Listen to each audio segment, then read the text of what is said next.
ரெஸ்டாரண்ட்டே மிஞ்சிற ஸ்டைலில் மஷ்ரூம் புலாவ்னு சொல்லலாம், ஃப்ரைட் ரைஸ்னு சொல்லலாம்.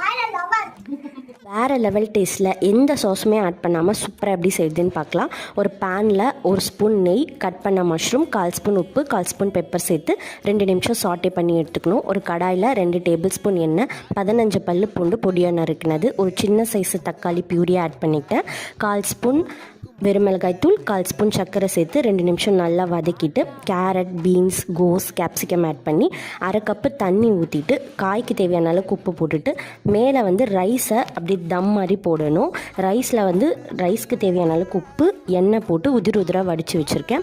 அதுக்கு மேலே நம்ம வதக்கி வச்ச மஷ்ரூம் சேர்த்து லோ ஃப்ளேமில் 5 நிமிஷம் வச்சு ஓப்பன் பண்ணிவிட்டு பெப்பரும் கொத்தமல்லியும் போட்டு சர்வ் பண்ணிங்கன்னா டேஸ்ட்டு அல்டிமேட்டாக இருக்கும். கண்டிப்பாக ட்ரை பண்ணுங்கள். ரொம்ப ஃப்ளேவர் அண்ட் ரிச்சாக இருக்கும். குழந்தைங்களுக்கு ஆல் டைம் ஃபேவரட் டிஷ்ஷாகவும் மாறிடும். இந்த ரெசிபி பிடிச்சிருந்தால் லைக் பண்ணிக்கோங்க.